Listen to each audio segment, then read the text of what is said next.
오늘 이제 저희들이 계속 하고 있는 견봉화 통증 증후군의 10가지 원인, 그 첫 번째 원인으로는 오목 이팔 관절과 어깨 가슴 관절에서의 비정상적인 운동 형상학이라는 주제로 오늘 또 스터디 발표를 시작하도록 하겠습니다. 자, 질문을 하나 좀 드리고 싶은데요. 사람은 어떻게 팔을 높이 들 수 있는 걸까요? 다들 잘 아시다시피 어깨가 넓은 가동 범위를 가질 수 있는 이유 중 하나는 어깨 가슴 관절이라고 하는 흉곽이랑 견갑골이 이루는 이 관절에서 굉장히 크고 또 안정된 움직임이 나오기 때문입니다. 어깨 가슴 관절은요, 실제 관절은 아닌데 이 흉곽이랑 견갑골이 서로 붙어 있는 그런 형상을 띠고 있는 그런 건데, 이걸 이제 관절이라고 하고 있어요. 실제로는 관절이라기보다는 접촉 부위라고도 할 수가 있습니다. 견갑골이요, 흉곽 위에 둥둥 떠다니는 형태이기 때문에 견갑골의 움직임이 굉장히 넓고 자유롭다고 말할 수 있습니다. 자, 안정성이 떨어진다. 즉, 가동성이 좀 주된 관절은 다들 잘 아시다시피 안정성이 떨어질 수밖에 없겠죠. 자, 이 그림은 뭐냐면 프리덤은 자유, 그리고 responsibility는 책임이라고 하는 건데 자유랑 책임은 서로 이렇게 균형을 이뤄야 돼요. 자, 책임 없는 자유라는 말 들어보셨죠? 자유의 무게가 그만큼 무겁다라는 뜻인데 저는 이 견갑골이랑 이 흉곽, 이 어깨, 가슴 관절을 보니까 자유와 책임이라는 말이 떠오르더라고요. 비유를 하나 또 들어보자면 견갑골은 열차예요. 그리고 흉곽은 기찻길이에요. 방금 제가 견갑골이 굉장히 자유롭게 움직인다라고 말씀을 드렸는데 기찻길은 정해진 대로만 가잖아요. 그러면 자유롭지 않은 것 아닌가라고 생각하실 수가 있는데 견갑골은 정해진 루트가 있는 거예요.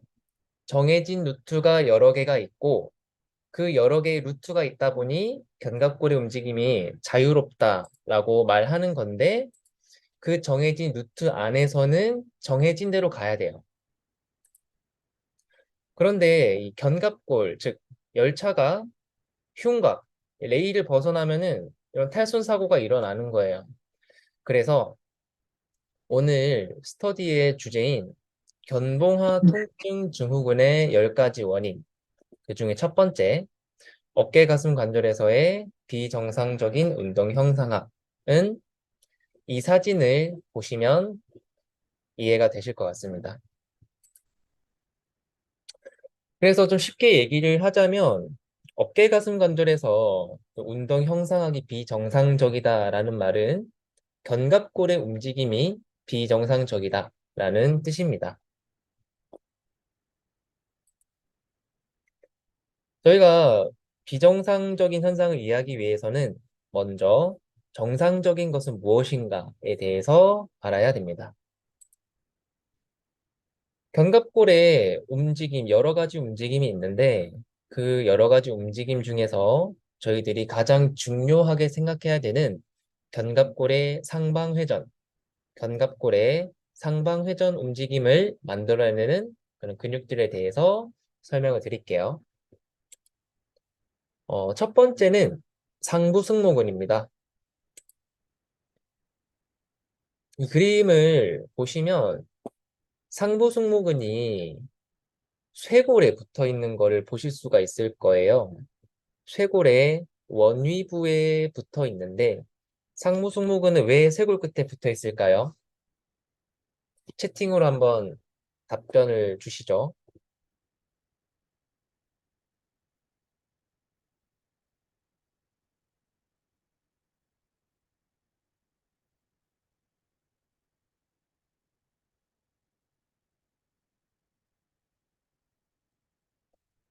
상준 선생님, 어깨와 복합적으로 움직여야 해서. 박지원 선생님, 쇄골 움직임에 관여해야 해서.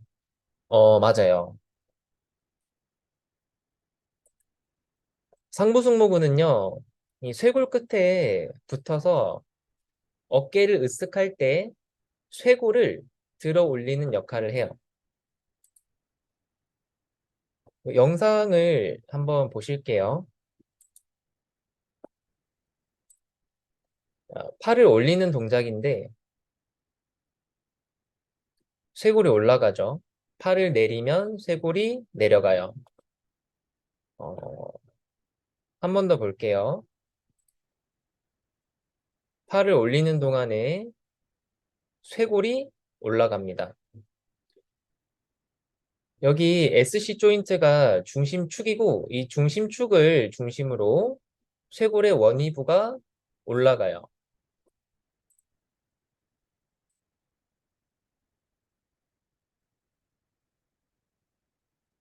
자, 그래서 상부 승모근은 쇄골 끝에 있다 보니까 팔을 들어 올리는 데 필요한 쇄골의 25도, 25도 정도의 올림을 이 상부 승모근이 그 역할을 하고 있다라고 보시면 돼요.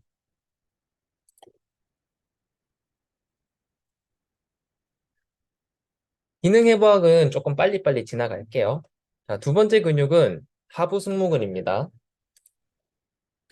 하부 승모근은요, 견갑골의 뒤쪽에 보시면 이렇게 가로로 길게 튀어나온 부위가 있어요. 이 부위를 견갑극, 극은 가시극자를 쓰는 건데 가시처럼 되게 길고 뾰족하게 나 있는 부위가 있어요. 그래서 이 견갑극의 안쪽에 이렇게 하부 승모근이 결을 이루면서 부착하고 있어요. 그래서 하부 승모근에 결을 따라서 선을 그어 보니 약간 밑으로 향하는 그런 힘의 선을 보이고 있는데 이것도 마찬가지로 영상을 한번 보도록 하겠습니다. Cooperation here among all the muscles, which 자, enables 이 us to 근육이 raise 하부 our arm high. 승모근이거든요. A scapular force couple is 팔을 들어 produced by the upper 올리면서 trapezus, lower trapezus, and 견갑극을 serratus anterior 잡아당기면서 during upward rotation of the 견갑골의 scapular 상방회전을 abduction. 만들어내죠. 한 번 더 보실게요. Produced by the upper trapezus, lower 하부 trapezus, 승모근의 and serratus 힘선을 보세요. anterior during upward rotation. Scapular force couple 아래로 is produced by the upper 잡아당기면서 trapezus, 견갑골의 lower 상방회전을 trapezus, and 만들어내고 serratus 있습니다. anterior during upward rotation of the scapula.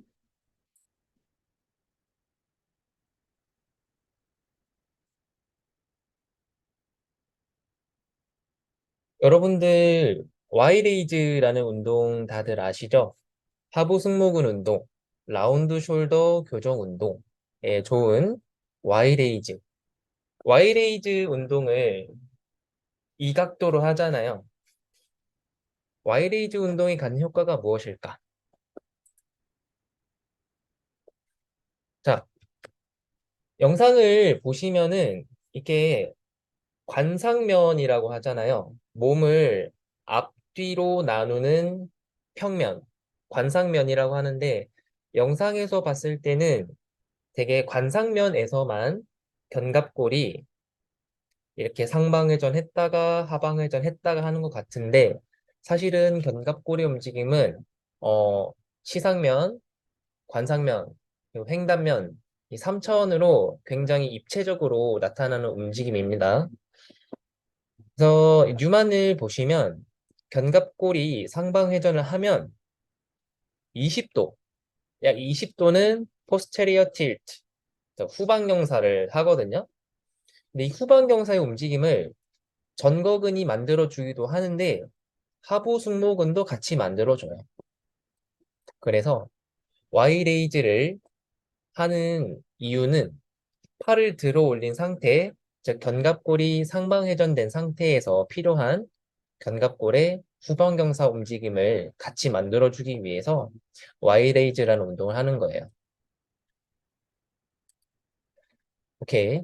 자, 마지막으로는 전거근입니다. 제일 중요하죠. 전거근은요, 세 가지의 섬유로 나눠져 있어요.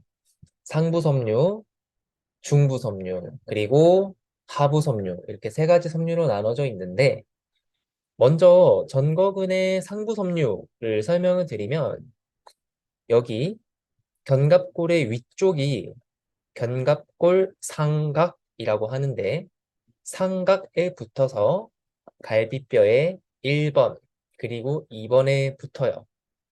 견갑골이 움직이는 동안에 이 상각을 흉곽에 고정시키는 역할을 하는 게 전거근의 상부 섬유예요.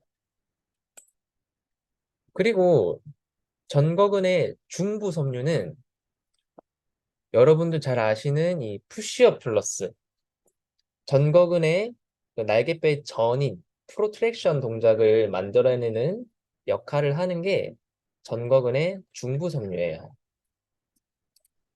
자, 그리고 마지막으로 전거근의 하부 섬유. 전거근의 하부 섬유는 이렇게 견갑골의 밑에 붙습니다.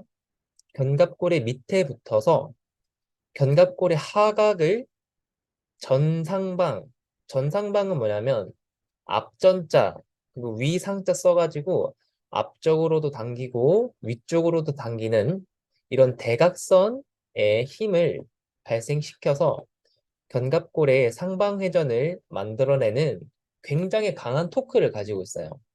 이거는 또 영상을 한번 보실게요.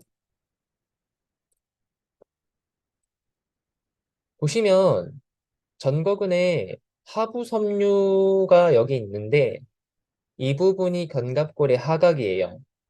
견갑골의 하각이 어떻게 움직이는지 한번 보세요.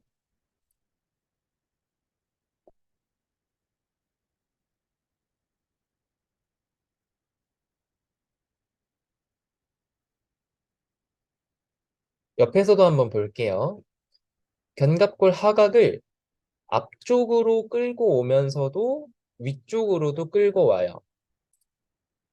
그래서 전거근의 하부 섬유가 견갑골의 하각을 굉장히 많이 앞쪽으로 그리고 위쪽으로도 끌어오기 때문에 견갑골의 상방 회전을 만들어내는 가장 중요한 근육이라고 할 수 있습니다. 자, 그러면 우리가 전거근 운동을 많이 시키잖아요. 견갑골의 안정성을 위해서요. 그런데 어떻게 이 전거근 운동을 수행해야 효과적인가? 라는 거를 연구한 논문인데 한번 살펴보시면 어버드 로테이션, 상방 회전을 만들어내는 운동이 더 많은 EMG, 근전도 활성을 보였다. 어디에서? 견갑골을 프로트랙션, 전인시키는 운동보다 더 상방 회전을 전인이라는 동작보다 더 강조한 거예요. 그러면 프로트랙션 동작이 중요하지 않은 건가? 그거는 아닌데 견갑골에 그런 전거근 운동을 시킬 때 이 운동이 프로트랙션 동작을 포함하는지 그리고 어버드 로테이션 동작을 포함하는지를 분석을 해 봤을 때 두 개 다 포함되면은 굉장히 전거근에 좋은 운동이다. 그런데 프로트랙션만 하는 그런 푸시업 플러스 같은 동작이 중요하지 않다는 건 아닌데 왜냐하면 어깨 재활 초기에 통증이 있을 때 팔을 들어 올리지 못하잖아요. 그럴 때는 어버드 로테이션보다는 프로트랙션 동작, 푸시업 플러스 같은 동작을 재활 초기에 선택해서 수행할 수도 있습니다. 자, 그래서 아까 말씀드린 어깨 가슴 관절의 상방 회전은 이런 상부 승모근, 하부 승모근, 그리고 전거근의 특히나 하부 섬유 이런 세 가지 근육의 협응된 움직임을 통해서 나타납니다. 지금까지 정상적인 움직임에 대해서 알아봤으니까 이제부터는 비정상적인 운동 형상학에 대해서 알아보도록 하겠습니다. 혹시 지금까지 설명드린 것 중에 질문 있으신가요?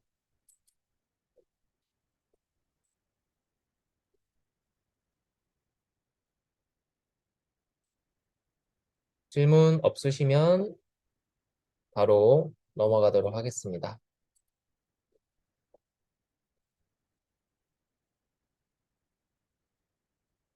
자, 이 책 혹시 무슨 책인지 아시나요?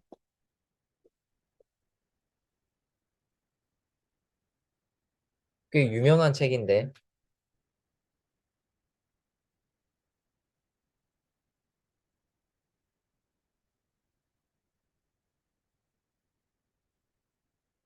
거의 트레이너 필독서라고 저도 예전에 트레이너 처음 할 때 추천을 받아서 이 책을 많이 읽어봤어요. 근데 굉장히 좋고 지금 봐도 너무 내용이 깊고 진짜 좋은 책인 것 같아요. 이 책은 셜리 샬만 박사님 물리치료사신데 의사신가? 아무튼 물리치료사인 걸로 제가 알고 있는데 그분이 쓰신 책이에요. 제목은 움직임 손상 증후군이어서 그 셜리 샬먼 박사님이 쓴 논문, 이 논문이 이 책에 나온 내용을 함축적으로 요약을 해놓고 있습니다. 이 논문에서 이 모델을 굉장히 강조를 하는데요. 이 모델은 운동병리학적 모델, 영어의 앞글자를 따서 KPM 모델이라고 합니다. 자, 이 모델은 간단하게 말씀을 드리면 어떤 반복된 움직임이나 잘못된 신체 정렬이 지속될 경우에 이 사람의 움직임 손상을 유발한다라고 해요. 그래서 굉장히 어떤 잘못된 움직임이 반복되고 잘못된 신체 정렬이 지속이 될 경우에 움직임 손상을 유발을 하는데 이 KPM 운동병리학적 모델에서는 통증 그리고 그 사람의 움직임 손상을 나타나게 하는 원인, 원인을 찾는 것이 운동병리학적 모델의 핵심이다 라고 얘기를 하고 있어요. 그래서 이 모델에서는요, 통증이 나타나는 부위 말고요, 통증을 발생시킨 원인, 원인을 기준으로 증후군의 이름을 결정을 해요. 예를 들어서 저희가 지금까지 계속해서 견봉하 통증 증후군에 대해서 공부를 하고 있잖아요. 견봉하 통증 증후군은 이 견봉이라는 구조물의 사이, 그 밑에서 통증이 나타나는 건데, 이거는 통증이 나타나는 부위예요. 그래서 KPM, 운동병력적 모델에서는 견봉하 통증 증후군이라는 말보다는 이 통증을 발생시키는 원인으로 증후군 이름을 정합니다.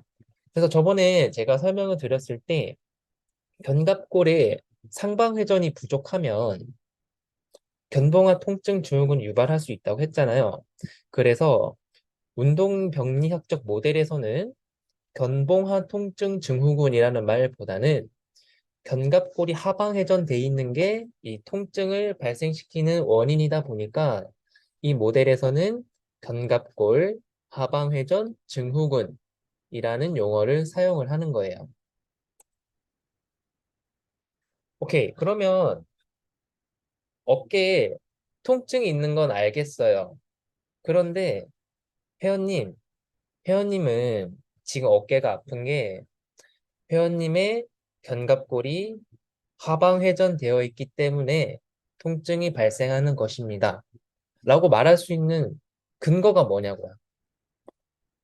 그 근거가 있어야 회원님한테 설명해 줄 수 있지 않겠어요? 그래서 그 근거를 간단하게 세 가지만 말씀을 드릴게요. 견갑골의 하방회전, 당신은 견갑골이 하방회전되어 있습니다. 또는 하방회전되는 경향을 보입니다. 라고 말할 수 있는 근거. 첫 번째는 견갑골의 척추연, 견갑골의 척추연이라고 하는 부분에 각도를 보시면 되는데, 척추연, 연은 모서리를 나타내는데, 척추연, 견갑골 중에서도 척추에 가까운 부분을 척추연이랍니다. 그리고 견갑골 중에서도 겨드랑이에 가까운 부분을 액와연이라고 해요. 겨드랑이를 한자로 액와라고 하거든요. 그래서 이 척추연의 각도를 어떻게 볼 수 있냐면 여기 이 부분이 견갑골의 상각이에요. 이 부분이죠. 그리고 이 부분이 견갑골의 하각이에요.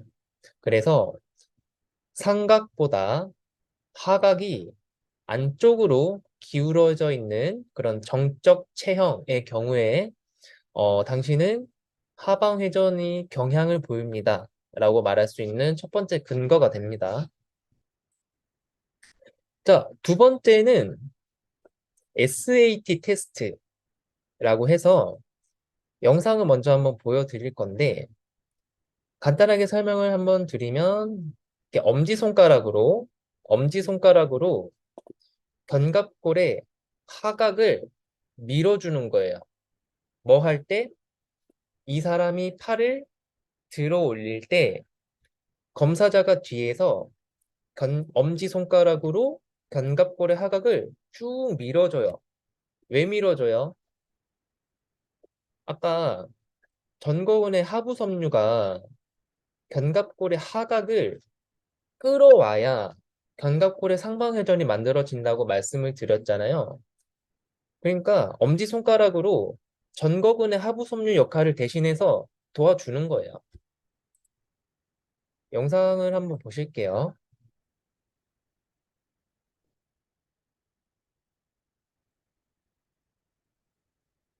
뭐라? On the test, 예. fixate the clavicle and the scapular spine with one hand, and with the other hand, grab the 견갑골 하각을 inferior angle 잡았습니다. of the scapula. Then ask the patient to perform elevation or abduction and assist the 팔을 movement 들어 of the 올릴 scapula. 때 뒤에서 밀어줘요.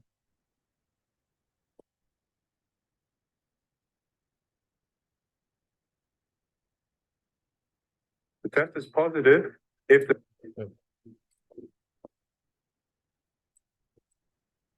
그래서 SAT 테스트가 뭐냐면 스캐플라 어시스턴스 테스트. 스캐플라 날개뼈를 어시스턴스 도와주는 테스트예요.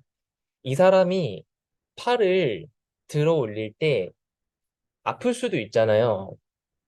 근데 검사자가 뒤에서 상방회전을 도와줬더니 팔이 잘 올라가거나 또는 통증이 감소한 경우는 이 사람은 회원님은 견갑골에 상방회전이 부족했기 때문에 어깨에 통증이 발생한 것입니다. 라고 말할 수 있는 두 번째 근거가 되는 것입니다. 자, 그리고 세 번째, 견갑골에 이 척추연을 한 번 더 보시는 건데 견관절을 굴곡한다. 팔을 앞으로 들어 올리고 팔을 다시 내리는 동안에 견갑골의 움직임을 보는 거예요. 이거는 뭐를 보는 거냐면 여러 가지가 있겠지만 저는 전거근의 편심성 수축 능력이라고 생각을 합니다. 팔을 들어 올릴 때 견갑골의 상방 회전을 만드는 건 전거근이에요. 이때 전거근은 짧아지는 구심성 수축을 하는 건데요. 팔을 내리는 동안에는 견갑골의 하방 회전이 일어나잖아요. 근데 이때 전거근이 늘어나면서도 수축하는 원심성 능력, 편심성 수축을 원활하게 해주지 못한다면 날개뼈가 뚝 떨어지고 안쪽이 붕 떠버리는 그런 굉장히 불안정한 모습을 띌 거예요. 그래서 이런 평가법을 제가 저의 회원님한테는 어떻게 활용을 했는지 한번 설명을 드리도록 하겠습니다.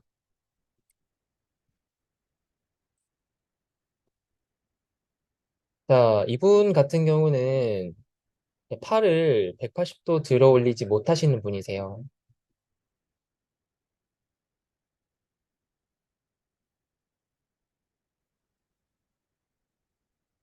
자, 정적 정렬 체형 평가를 한번 해보면 어깨가 좀 슬로프 체형이죠. 좀 내려가 있어요. 옷걸이 어깨라고도 하고.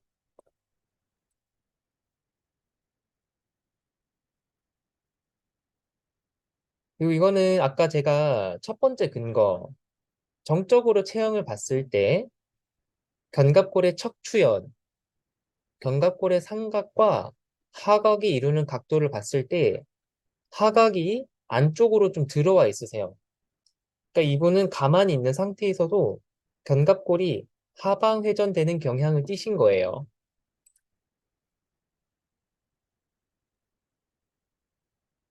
자, 그리고 이거는 설명드린 건 아닌데 이거는 그냥 한번 해본 거예요. 뭐냐면 이렇게 좁은 그립으로 오버 그립으로 랩풀 다운 한번 당겼다가요. 케이블의 장력에 의해서 수동적으로 팔을 올려 본 거예요.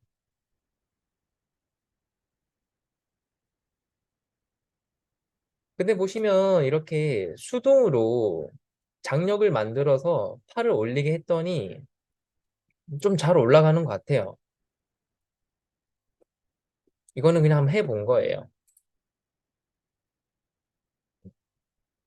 다시 한번 볼게요.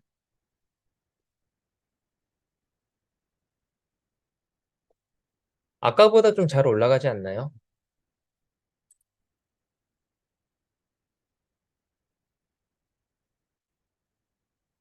그래서 저는 이 랩풀다운을 이용해서 한번 본 게 제가 SAT 테스트를 좀 못 해봤어요. 왜냐면 이게 영상을 휴대폰을 한 손으로 들고 이렇게 엄지손가락으로 밀기가 좀 어렵더라고요. 원래 한 손으로는 날개뼈를 하나 잡고 나머지 손으로 이렇게 밀어주는 게 맞거든요. 그래서 그냥 이렇게 랩풀다운을 이용해서 조금 SAT 테스트를 조금 응용을 해봤습니다.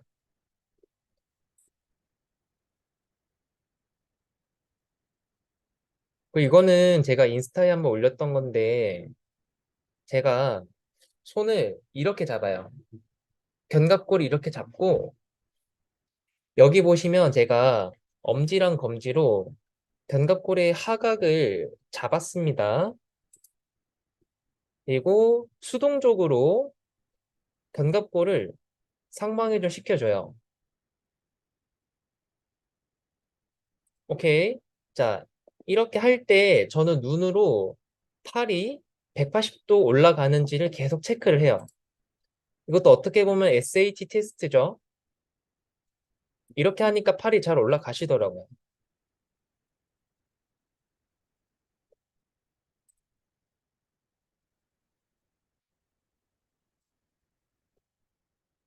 자, 그래서 제가 방금 세 가지 근거 평가법에 대해서 말씀을 드렸는데, 이거를 그대로 따라 해 보셔도 되고, 또는 아까 그 랩풀다운 했던 것처럼 조금 응용해서 해 보셔도 돼요. 그래서 제가 이 회원님을 평가를 해 봤을 때, 이 회원님은 능동적으로, 그러니까 자기 스스로는 팔을 180도 들어 올리지 못하십니다. 그런데 제가 견갑골의 상방회전을 움직임을 도와주니까 180도 들려요. 그러면 저는 이 회원님한테 얘기를 할 수가 있는 거예요. 회원님께서 이렇게 팔을 들어 올리지 못하시고 가끔씩 어깨가 좀 삐걱거리고 아프신 이유는 여러 가지 이유가 있겠지만 그 중에 확실한 이유 한 가지는 회원님의 견갑골이 하방 회전되어 있기 때문에 어깨에 통증이 발생하는 것입니다. 라고 말할 수 있는 근거가 되는 거죠. 네. 그래서 지금까지 이제 견갑골의 움직임, 견갑골의 비정상적인 움직임에 대해서 설명을 드렸고, 이번에는 견갑골, 그리고 위팔뼈, 오목 위팔 관절이라고 하는 이 부분에서의 비정상적인 운동 형상학에 대해서 말씀을 드리겠습니다. 자, 보시면 이건 되게 좀 기초적인 건데 제가 한번 설명을 좀 짧게 드리겠습니다. 우리 몸의 윤활관절, 그러니까 움직일 수 있는 관절은 대개 볼록한 면과 오목한 면이 서로 관절을 이루고 있는 경우가 많아요. 그래서 이 볼록한 면이 오목한 면에 대해서 움직일 경우 이런 롤 앤 슬라이드, 구르고 미끄러지는 움직임이 발생을 하는데 이게 어떤 거냐면은 팔을 이렇게 들어 올리는 과정이거든요. 그러면 팔을 들어 올리면서 롤, 위쪽으로, 이 위쪽으로 구릅니다. 그런데 위쪽으로 구르기만 하면 이 견봉 밑에 있는 극상근이나 이런 관절 주머니들이 찡겨요. 그래서 위로 구름과 동시에 아래쪽으로 미끄러지는 움직임이 나타나줘야 관절이 다치지 않고 원활한 움직임이 나올 수 있는 건데, 이 밑으로 미끄러뜨리는 힘을 뭐가 하냐면 회전근개가 합니다. 회전근개, 자, 보시면 극하근, 견갑하근, 소원근, 이 세 가지 근육들이 상완 골두를 밑으로 슬라이딩 시켜주기 때문에 견봉하에서 충돌이 발생하지 않는 거예요. 플럭추에이션. 플럭추에이션은 뭐냐면 이렇게 위아래 위아래 위아래로 굉장히 파동, 어떤 진동의 움직임을 플럭추에이션이라고 합니다. 이게 뭐냐면은 우리 어깨 관절에서 삼각근, 델토이드 머슬은 팔을 위로 들어 올리면서 상방 활주시키는 움직임을 만들어요. 위로 올라간 거예요. 근데 제가 아까 말씀드렸듯이 위로 올라가기만 하면 여기서 충돌이 발생하니까 밑으로 발생시키는 그런 회전근개의 힘도 굉장히 중요해요. 그런데 어떻게 보면 이게 관절이 축을 이루는 거잖아요. 축. 어떤 축을 중심으로 회전을 하는 건데 옛날에 저희 초등학교 때 보시면 종이에 이렇게 콤파스를 박아놓고 이렇게 돌려서 원을 그리는 그런 실습 시간을 좀 해봤을 텐데 원이 굉장히 깔끔하게 그려지잖아요. 왜 그렇냐면 콤파스의 중심축은 이렇게 딱 박혀서 고정이 되어 있기 때문입니다. 그런데 우리 몸에서는요, 그렇게 중심축을 정말 1mm의 오차도 없이 정확하게 회전하는 그런 관절은 없어요. 이게 뭐냐면 이 회전축이라는 거는 인체에서 하나의 점이 아니고 어떤 범위라는 거예요. 범위라는 말은 뭐냐면 오차, 그러니까 움직임을 어느 정도는 허용하는데 그 오차 범위 이내에서 중심축이 유지를 한다면 이 관절은 중심축을 잘 유지하고 있구나 라고 하는 거예요. 그래서 이렇게 위아래 계속해서 흔들리지만 일정 오차 허용 범위를 벗어나진 않습니다. 그래서 이 오목이팔 관절에서의 그 관절 중심축 오차 허용 범위가 어느 정도 되냐면 1mm라고 해요. 상방활주가 1mm 미만으로 나타나면은 그거는 관절의 중심축을 잘 유지하고 있다라고 보시면 됩니다. 자, 그래서 이 용어를 이제 관절 중심화라고 해요. joint centration. 이 용어가 제가 생각했을 때는 교정 운동의 핵심이거든요. 자, 이 그림은 관절 중심화를 잘 나타내주는 그림인데 여기는 이 화살표들은요, 힘, 어떤 근육들이 만들어내는 그런 힘의 방향을 나타내는 건데 이 힘의 방향들이 서로 조화롭고 굉장히 협응된 움직임을 나타내서 어느 쪽에도 치우치지 않고 관절이 움직이는 동안 굉장히 정교한 중심화를 이루고 있는 거예요. 그런데 이 그림을 보시면 이 선은 굉장히 길고 이 선은 좀 짧고 방향도 좀 제각각이잖아요. 그러니까 관절을 움직이는 관절을 움직이는 또는 관절을 안정화시키는 그런 근육들의 불균형이 생기다 보니까 관절의 중심화를 이루지 못하고 관절 중심축이 어긋나면서 찡기고 부딪히면서 불필요한 움직임을 만들어내고 결국 통증이랑 기능 부전이 발생하게 되는 것입니다. 그래서 교정 운동을 실시를 할 때는 관절의 중심화를 회복시키는 것이 굉장히 중요한 그런 방법입니다. 자, 그래서 이 논문을 또 하나 들고 왔는데, 자, 휴머럴 헤드, 상완골두의 위쪽으로의 움직임, 즉 상완골두의 상방활주 움직임이 1.5에서 5mm의 움직임이 발생했을 때 회전근개의 힘줄에 퇴행이 발견이 되었더라.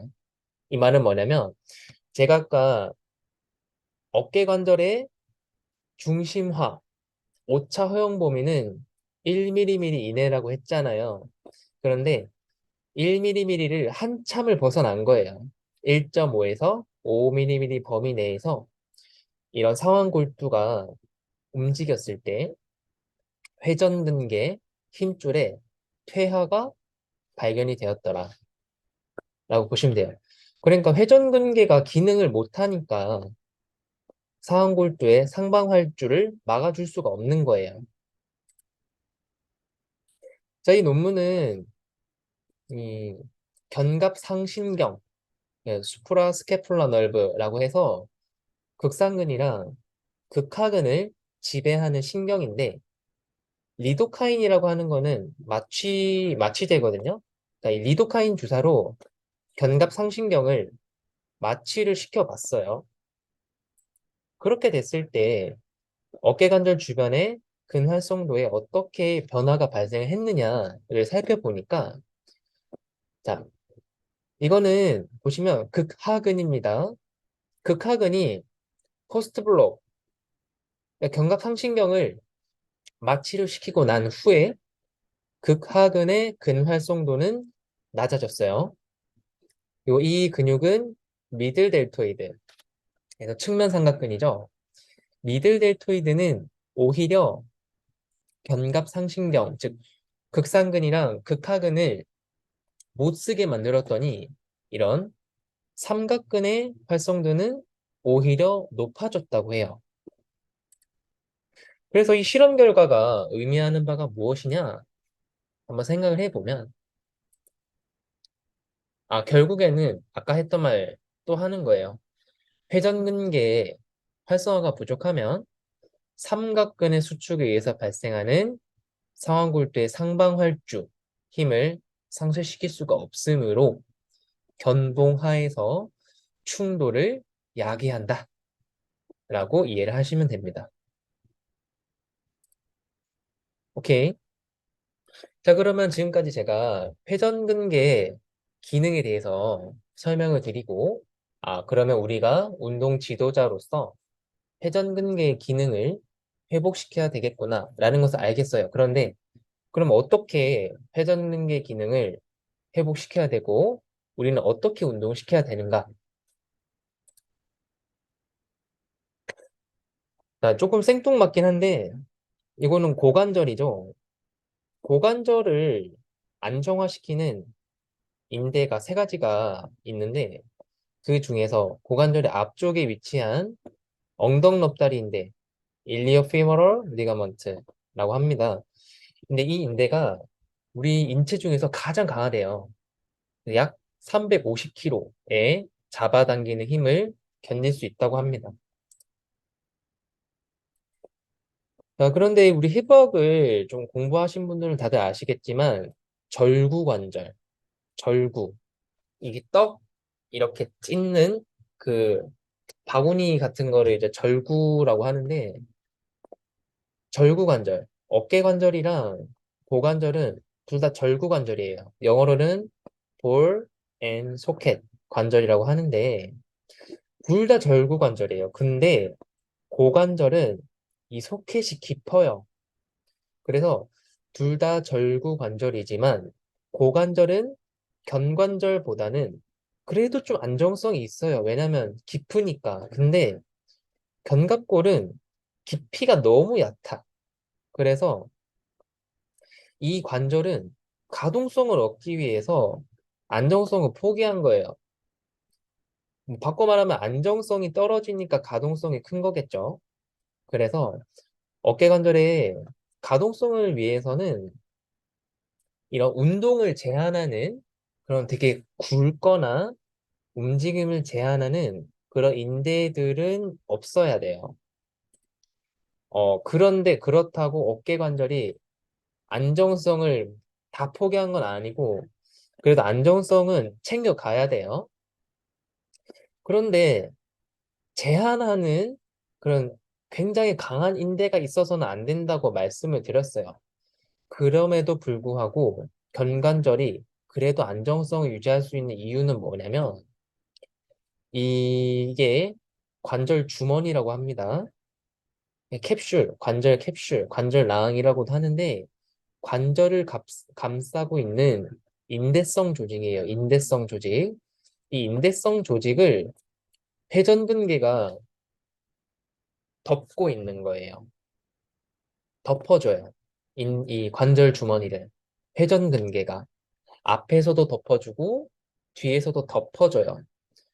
그러니까 회전근개가 이런 상방 활주를 막아주는 그런 근수축으로 인해서 상완골두를 하방시켜준 역할을 하기도 하는데 일단 회전근개 그 자체가 구조적으로 기능적인 거 말고 구조적으로도 견관절의 안정성을 담당을 해준다고요. 어떻게? 관절 주머니를 덮어줌으로써. 또한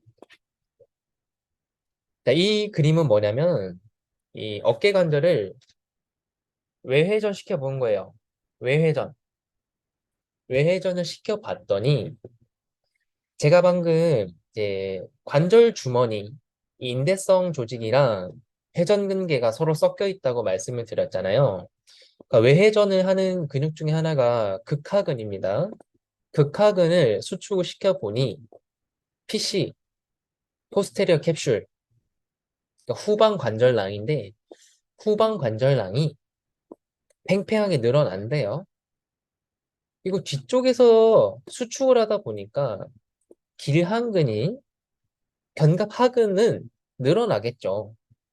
견갑하근이 늘어나다 보니까 앞쪽에 있는 관절 주머니도 같이 늘어난다고 해요. 그래서 외회전을 시켜봤더니 견관절의 뒤쪽에서도 그리고 앞쪽에서도 굉장히 팽팽해지면서 이 상완 골두를 안정화시킨다고 합니다. 음, 오케이. 자, 그래서 제가 말씀드린 그런 회전근개의 기능들, 첫 번째로는 상완골두를 하방활주시켜서 삼각근에 의한 상완골두의 상방활주 벡터를 상쇄시키는 역할을 해주고, 네, 해주고, 그 다음에 구조적으로 회전근개는 관절을 감싸고 있는 기계 수용기, 즉 인대랑 섞여서 그런 안정성을 만들어 주는데 이런 두 가지 기능이 이런 어깨 관절에 포함되어 있는 고유 수용성 감각 수용기 프로프리오셉션 리셉터 통해서 기능적으로 통합된다고 합니다. 이게 무슨 말이냐? 자, 단순하게 인대랑 회전근개가 섞여 있는 이렇게 엉켜 있는 것만을 말하는 게 아니고 고유 수용성 감각에 의해서 기능적으로 서로 연결이 돼 있대요. 이거 한번 설명을 드릴게요. 자, 이 논문은 자, 5회 견봉인데 그래서 5회 돌기, 견봉, 5회 돌기랑 견봉을 연결하는 인대인 여기 코라코 아크로미얼 리가먼트 줄여서 CAL이라고 하는데 이 CAL에 이렇게 니드를 꽂아서 바늘을 꽂아가지고 전기 자극을 가해 본 겁니다. 이 X축을 보시면 마이너스 가다가 0 하고 이렇게 쭉 흘러가는데 이 0, 이 0 지점이 전기 자극을 가한 지점이에요. 이거는 전거근이고요. 이거는 전면 삼각근이에요. 그런데 이 0을 기점으로 근 활성도가 뚝 떨어져요. 0을 기점으로 근 활성도가 뚝 떨어져요. 근 활성도가 억제됐다고 보시면 돼요. 인대에다가 전기 자극을 가하니까 어깨 주변의 근육들이 억제가 된대요. 자, 보시면 이거는 인대인데요. 인대에는 여러 가지 어떤 움직임이나 어떤 자극을 감지하는 그런 고유 수용성 수용기들이 있어요. 이거를 기계 수용기라고 하는데 루피니 소체, 파시니 소체, 골직원 기관, 그리고 자율신경 종말 뭐 이런 것들이 있는데 이 어떤 자극을 감지를 하면 이 자극이 이렇게 올라가요. 중추신경으로. 그래서 이 중추신경에서 이 근육을 활성화를 시키든 억제를 시키든 그렇게 합니다. 이런 과정을 반사고리, 리플렉스 루프라고 하는데 이 경로를 통해서 어떤 자극을 감지를 했을 때요. 자극을 감지를 했을 때 근육을 활성화시키든 억제를 시키든 한다고 합니다. 자, 그러니까 결국에는 뭐냐면 인대의 인대 안에 위치한 고유 수용기, 이 고유 수용기들은 고유 수용성 감각인데 고유 수용성 감각은 어떤 움직임이나 자극 그런 것들을 인지를 하는 그런 기관들이에요. 그래서 이런 기관들을 자극을 했을 때 근육의 어떤 활성도가 달라진다. 그러면 우리가 얘기를 하자면 아까 회전근개 근육들이랑 인대, 인대 안에 위치한 고유 수용기들이 서로 아까 엉켜 있다고 했는데 엉켜 있는 그런 구조적인 안정성만을 뜻하는 게 아니고 고유 수용성 감각에 의해서도 서로 기능적으로 통합되어 있다라고 이해를 하시면 돼요. 아직까지는 좀 어렵죠. 자, 그래서 일단 인대뿐만은 아니고 어떤 근육이랑 힘줄에 위치한 근방축 그리고 골직원 기관 같은 고유 수용기들도 회전근개의 그런 활성화나 억제에 관여하는 그런 반사고리의 일부입니다. 네. 그래서 제가 말씀드리고 싶은 거는 뭐냐면 구조적으로 안정성을 띠는 것 정말 중요한데 이런 신경적인 관점, 뉴로머스큘러 컨트롤에서 신경근 조절이라는 용어를 쓰는데 결국에는 이 신경근 조절의 핵심은 고유 수용성 감각이거든요. 그러니까 이 회전근개의 안정성 운동을 하기 위해서는 관절의 움직임, 관절에 가해지는 어떤 자극, 그 자극을 우리 운동 지도자들이 관여를 해야 되고 관절의 움직임, 즉 고유 수용성 수용기들을 자극할 수 있는 운동을 회원들에게 제공을 해야 된다라는 것입니다. 자, 그러면 이제 거의 마지막을 향해서 달려가고 있는데 회전근개 부상을 회복시키기 위해서 어떤 원리로 운동을 시켜야 되느냐. 자, 일단 비유를 들어서 설명을 드릴게요. 이거는 이제 애기들이 타는 네발 자전거고 이 자전거를 정말 잘 타시는 분들은 이렇게 외발 자전거를 타잖아요. 근데 한번 생각을 해보면 네발 자전거는 그냥 가만히 있어도 그냥 잘 서 있는데 외발 자전거는 가만히 있으면 쓰러져요. 왜 그러냐면 중력 때문에 그렇습니다. 중력이 중력이 계속 흔들리게 하고 불안하게 만들기 때문에 외발 자전거는 안정성이 떨어지다 보니까 쓰러지려고 하는 거예요. 그래서 섭동이라는 개념에 대해서 좀 이해를 하셔야 되는데 한번 상상을 해보세요. 되게 고요한 호수가 있어요. 되게 물 하나 흐르지 않는 잔잔하게 출렁이는 호수가 있는데 이 호수에 물방울 하나를 톡 떨어뜨렸어요. 그러면 호수가 물결이 일면서 굉장히 흔들리고 퍼지잖아요. 이처럼 어떤 안정된 상태를 불안하게 하고 흔들리게 하는 어떤 외부의 힘, 그리고 외부의 힘을 섭동, 영어로는 perturbation이라고 합니다. 플랭크를 하고 있는데 지면에서 하고 있는 플랭크하고 짐볼에서 하는 플랭크 둘 중에서 당연히 짐볼에서 하는 플랭크가 더 많이 흔들리고 더 많이 불안해요. 왜냐하면 짐볼이 안정된 우리 몸의 상태를 불안하게 만드는 외부 힘인 거예요.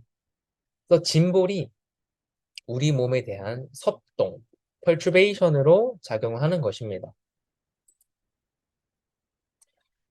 자, 이 그림을 아시는 분은 아실 거예요. 아시는 분은 아실 거고, 간단하게 설명을 드리도록 하겠습니다. 보시면 여기에 공이 있잖아요. 이 공을 옆에서 툭 치면 요렇게만 쳐도 공은 아마 굴러 떨어질 거예요. 왜냐하면 이 기저면이 굉장히 좁고 불안하고 경사가 크잖아요. 그래서 이 상태를 불안정한 상태라고 하는 겁니다. 그런데 시간이 지나면서 이 기저면이 움푹 패이기 시작을 하더니 이제는 되게 깊게 패였어요.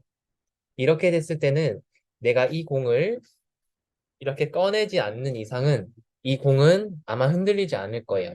굉장히 안정된 상태예요. 불안한 상태, 안정된 상태. 보시면 왜 불안하냐? 못하니까 불안한 거예요. 왜 안정되냐? 잘하니까 안정된 거예요. 그래서 이거를 운동 기술의 수준, 어떤 운동 기술의 수준으로 조금 개념을 확장해서 이해를 하시면 불안한 상태를 안정된 상태로 만드는 게 우리가 어깨 재활 운동에 적용해 볼 수 있는 원리라고 볼 수가 있는 거예요. 오케이. 보시면 이 캐틀벨인데 캐틀벨의 손잡이를 이렇게 거꾸로 잡아가지고 들고만 있어도 굉장히 무겁고 흔들립니다. 근데 이렇게 잡은 캐틀벨을 위로 들어요. 근데 이거를 캐틀벨 바텀업 프레스라고 합니다. 이거는 짐볼 위에서 플랭크를 하잖아요. 짐볼이 아니고 보수볼 위에서. 물론 코어도 흔들리겠지만 어깨 관절에도 굉장히 많은 섭동을 줘요. 그런데 자, 똑같은 섭동을 줘도 똑같은 예를 들면 10kg의 캐틀벨로 바텀업 프레스를 해도 누구는 잘하고 누구는 되게 불안하고 못해요. 왜 못하죠? 어깨 관절의 안정성이 떨어지니까 그렇습니다. 해당 동작이 굉장히 부자연스러워요. 자, 이 그림이 뭘로 보이시나요? 네, 망치로 못질을 하는 그 과정을 카메라로 찍어가지고 이 망치에 궤적을 그려본 겁니다. 이 궤적을 보시면 이 왼쪽에 있는 사람은 굉장히 지멋대로고 오른쪽에 있는 사람은 뭐 조금 오차가 있긴 하지만 그래도 어느 정도 일정한 궤적을 그리는 것 같아요. 그래서 이 왼쪽에 있는 사람이랑요, 오른쪽에 있는 사람은 두 명 다 못을 정확하게 내려쳤대요. 그런데 못을 치더라도 이 궤적의 변동성이 이 사람은 그냥 초보예요. 굉장히 변동의 폭이 크고 이 사람은 사실은 이 대장장입니다. 대장장이. 맨날 못질하는 게 이 사람이 하는 일인데 이런 사람이 굉장히 숙련된 사람이라고 볼 수 있는 거고 또 숙련된 사람이 이렇게 무조건 일치할 수는 없는데 100% 일치된 그런 궤적을 가질 수는 없지만 그래도 변동의 폭이 굉장히 적다. 네. 그래서 제가 하고 싶은 말은 숙련도입니다. 어떤 동작을 잘 하면 안정돼요. 우리는 그 안정된 상태로 회원님을 끌고 가야 돼요. 운동 기술을 습득했다. 라고 볼 수도 있을 거예요. 자, 이 원리를 이제 이 회전근개 그리고 상완골두의 상방활주 움직임에 대입을 해서 관절 중심화라는 개념으로 이 개념을 확장시켜 나가면 자, 아까 제가 관절 중심화, 어깨 관절의 중심축은 하나의 고정된 점이라고 하지 않았습니다. 굉장히 작은 범위지만 그 범위 안에서의 흔들림, 그러니까 고정된 점이 아니고 1mm 이내에서의 허용 범위라면 상방할주 해도 돼요. 그리고 그 범위를 지켰을 때 이 관절의 관절 중심화는 굉장히 잘 유지되고 있다라고 하는 거예요. 자, 아까 말씀드린 이 그림, 허용 범위 이내에서 허용 범위 이내에서 안정된 그리고 일관된 궤적을 그리는 거예요. 상완 골두도 허용된 범위 안에서 허용된 범위 안에서 일관된 움직임을 나타내면 되는 거예요. 오케이. 그러면 안정된 상태로 돌입하게 하기 위해서 섭동, perturbation이라는 자극을 줘야 되는데 왜 이런 불안정한 자극에 어깨 관절을 노출시켜야 되는가? 자, 한번 상상을 해보시면 그 인라인 스케이트를 처음 타본 사람들은 몸을 굉장히 세우고 타거든요. 거의 차렷 자세에서 타요. 몸의 무게중심이 굉장히 높잖아요. 그럼 자꾸 넘어져요. 옆에서 조금만 쳐도 넘어지고 멈추지도 못하고 방향 전환도 잘 못해요. 근데 내가 타다 보니까 왜 이렇게 자꾸 흔들리지? 생각을 하면서 몸을 한번 낮춰봐요. 인라인 스케이트를 타면서 몸을 한번 낮춰보니까 무게중심이 낮아지고 무게중심이 낮아지니까 이 몸의 안정성이 굉장히 향상이 돼요. 몸을 세워서도 타보고 몸을 낮춰서도 타보고 이런 굉장히 다양하고 불안정한 상황 속에서 그 상황 속에서 안정성을 찾아가는 게 운동 학습이에요. 영상을 하나 좀 보실게요.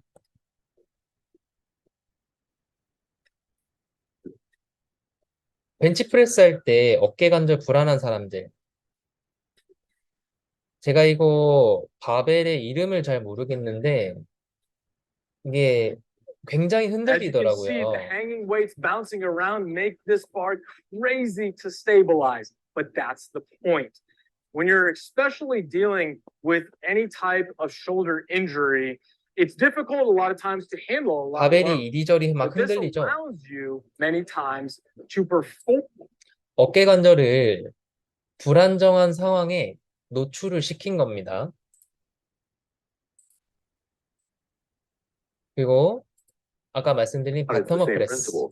Tuck the elbow in first. Now we're activating that external rotation on the way down to stabilize.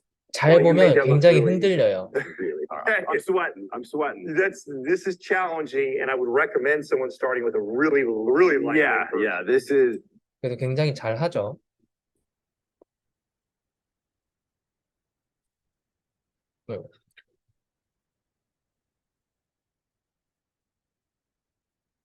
자, 그래서 불안정한 환경에서 안정된 상태로 넘어가기 위한 유일한 방법은 반복된 연습입니다. 그런데 정말 신기하게 반복된 연습을 하다 보니 굉장히 어떤 동작을 효율적으로 수행할 수 있게 하는 폼이 나온대요. 자, 야구 선수들 보면 몇십 년을 야구를 했을 거 아니에요. 야구를 굉장히 빠르게 던져야 되고 또 멀리 던져야 되는데 야구를 송구를 해야 되는데 공을 이렇게 손목만으로 던지는 사람 없잖아요. 전부 다 이렇게 팔을 제껴서 어깨 뒤로 팔을 보내서 온몸을 이용해서 던지잖아요. 이런 효율적인 움직임, 제가 말씀드리고 싶은 거는 효율적인 움직임은 연습을 통해서 나타난다. 그리고 이러한 상태를 우리가 안정된 상태에 돌입했다. 운동 기술을 습득했다. 라고 보시면 됩니다. 그러면 이제 결론으로 넘어갈 건데 어깨 재활에 있어서 섭동, 불안정한 자극을 자꾸 주는 이유도 이런 원리예요. 운동을 수행하는 대상자가 섭동이라는 환경에 노출돼서 처음에는 굉장히 불안하고 흔들리지만 그 불안정한 환경 속에서 자기가 운동 학습을 하면서 안정된 상태를 자기 스스로 찾아 나가는 것. 그게 바로 섭동을 이용한 어깨 재활 운동의 원리입니다. 이것도 한번 보실게요. 자, 내발기기 자세에서 벽에 짐볼을 잡고 이 사람이 계속 흔들어요. 어깨 관절에 섭동을 주는 거예요. 그럼 이 사람은 처음에는 굉장히 불안하겠지만 계속 연습하고 반복하다 보면 결국 잘 버틸 거 아니에요. 불안정한 환경에서 자기가 학습을 하면서 안정성을 찾아 나가는 그런 과정을 겪은 거예요. 자, 그러면 섭동을 이용한 트레이닝은 결국에는 재활받는 사람이 스스로 학습하게 하는 것이 굉장히 중요하다. 그렇다면은 저희 운동 지도자가 해야 할 역할은 무엇인가? 네. 우리 운동 지도자들은 운동을 잘 하잖아요. 근데 이 사람들은 처음 한단 말이에요. 미숙해요. 그래서 결국에는 스스로 학습을 하는 거는 맞는데 잘못된 방법을 스스로 학습할 수도 있어요. 그래서 운동 지도자들은 길을 제시해주고 정답을 제시해주고 그 길을 안내해줘요. 그리고 그 길을 스스로 찾아 나가게끔. 그래서 그 과정을 하기 위해서는 제가 생각했을 때는 이 사람한테 맞는 운동의 종류를 정해줘야 되고 또 이 사람한테 맞는 적절한 난이도를 제공해 주는 것. 그게 바로 저희 운동 지도자들의 역할이라고 생각을 합니다. 자, 오늘 줌 발표는 여기까지 하고 제가 1시간을 조금 넘겼네요. 그 약속한 시간을 그래도 좀 지키려고 했는데 그래도 조금 양해 말씀드리고 자, 다음 줌 스터디를 마지막으로 한 번 더 하고 그리고 추후에는 이제 실기로 아마 갈 것 같아요. 이거는 제가 조금 더 고민을 해보고 줌 스터디를 한 번을 더 할지 두 번을 더 할지는 제가 조금 더 고민을 해볼 건데 다음 스터디는 미리 예고를 해드리면 이 10가지 원인 중에서 오늘 이 첫 번째 거 하나 했거든요. 그리고 다음 시간에는 이 나머지 9가지들의 이 원인들을 같이 알아볼 거고, 그리고 아까 말씀드린 그 평가법. 제가 아까 하방회전 돼 있는 거, 견갑골 하방회전에 대한 평가법 간단하게 알려드렸잖아요. 이 나머지 9가지 원인들에 대한 평가법도 같이 알려드리도록 하겠습니다. 네, 오늘 줌 스터디는 여기까지 하고, 또 다음 시간 또 제가 카톡방에 공지해 드릴 테니까 또 다음에도 또 많이 참여해 주시고, 오늘 영상은 일주일 유튜브에 공개하도록 하겠습니다. 오늘 여기까지 하도록 하겠습니다. 감사합니다.